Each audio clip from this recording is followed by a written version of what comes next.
መሆን የምንፈልገው መስጂድ ውስጥ በሚሰጡ ትምህርቶች፣ በምንቀራው ቁርአን፣ በምናደርገው ዒባዳ፣ በምንዘክረው ዚክር ነው ማንነታችን የሚገነባው።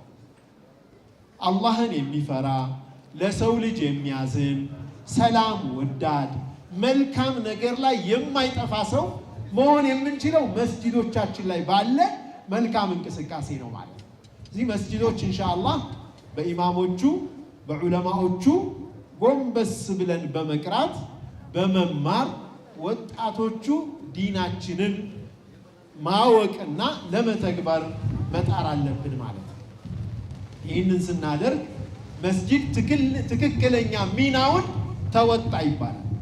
እንዲህ በአማረ ሁኔታ ተሰርቶ ተገንብቶ የሰጋጁ ቁጥር ካነሰና መስጂድ የሚመጣው ሰው በተለይ ፈጅርና ዒሻ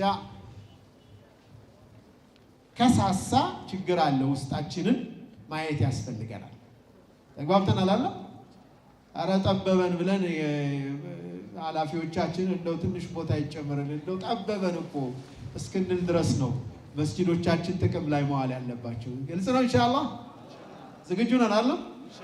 መስጂዶቻችን ለተገቢው አገልግሎት ልዩነት የማይንጸባረቅባቸው ላኢላሃ ኢላላህ ሙሐመዱን ረሱሉላህ ያለ ሁሉ በሰላም ገብቶ ሰግዶ ዲኑን አውቆ የሚወጣባቸው መሆን አለባቸው። የጭቅጭቅ መድረክ የልዩነት መድረክ እንዲሆኑ መፍቀድ የለብንም ኢንሻአላህ። አንድ ስለሆናችሁ ይህንን ውጤት አስገኝታችኋል። ይህንን አንድነታችሁን ደግሞ መስጂዱን በመጠቀምም ሂደት ወደፊትም ኢንሻአላህ የተሻለ መልካም ነገር ለእናንተም ለሀገራችሁም ለማበርከት የምንጠቀምበት አላህ ያድርገን። አላህ ሱብሓነሁ ወተዓላ የመልካም ነገር ከፋቾች የመጥፎ ነገር ዘጊዎች አላህ ያድርገን። ለመልካም ነገር ተነሳሺ አላህ ያድርገን እላለሁ። ሰላም አለይኩም ወራህመቱ